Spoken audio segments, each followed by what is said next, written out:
નમસ્કાર દર્શક મિત્રો, ટીવી18 ન્યૂઝમાં આપનું સ્વાગત છે। ટીવી18 ન્યૂઝ ગુજરાતની પળે પળની ખબર ધરાવતી ગુજરાતી ન્યૂઝ ચેનલ છે। હવે જોઈએ મુખ્ય સમાચાર। ભાવનગર બોટાદમાંથી દારૂ બિયર સાથે 3 શખ્સ ઝડપાયા, 1 ફરાર। Parole furlough squad Mahuva Botad DYSP સ્કોડના દરોડા। અધેલાઈ પર આવેલી હોટલમાં પડેલી કારમાં છુપાયેલા દારૂ સાથે ચાલક ઝડપાયો, માલિક ફરાર।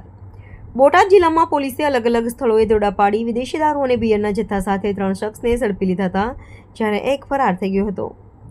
દરોડાના પ્રથમ બનાવની વિગત એવી છે કે ભાવનગર જિલ્લાના મહુવાના જાદરા રોડ ટેલિફોન એક્સચેન્જની સામેથી મહુવા પોલીસે વિદેશી દારૂની નાની મોટી 9 બોટલ કિંમત ₹3000 સાથે આસિફ સદરુદ્દીનભાઈ જમાણી રહે ફાતેમા સોસાયટી મહુવાને ઝડપી તેની વિરુદ્ધ ગુનો નોંધ્યો હતો, જ્યારે ભાવનગર એલસીબી અને પેરોલ ફ્લો સ્કોડે બાતમીના આધારે અધેલાઈ રોડ પર આવેલા શ્યામ હોટલના પાર્કિંગમાંથી ઘનશ્યામસિંહ પ્રવીણસિંહ ચુડાસમા રહે બાવળિયાની કારમાં તપાસ કરી હતી, જેમાંથી દારૂની 9 બોટલ કિંમત ₹1966 મળી આવતા ચાલક ગોબર નરસિંહભાઈ ગોહેલ રહે જશવંતપુર તાલુકો ભાવનગરને ઝડપી પાડ્યો હતો અને તેની સહિત બંને વિરુદ્ધ વેળાવદર ભાલ પોલીસ મથકમાં પ્રોહિબિશનની કલમો હેઠળ ગુનો નોંધાવ્યો હતો, જ્યારે કાર માલિકને શોધવા પોલીસે ચક્રો ગતિમાન કર્યા હતા।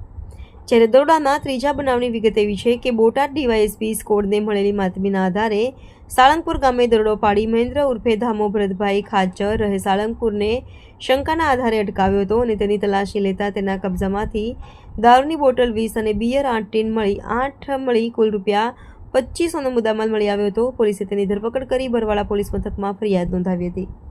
ટીવી18 ન્યૂઝ બોટાદ।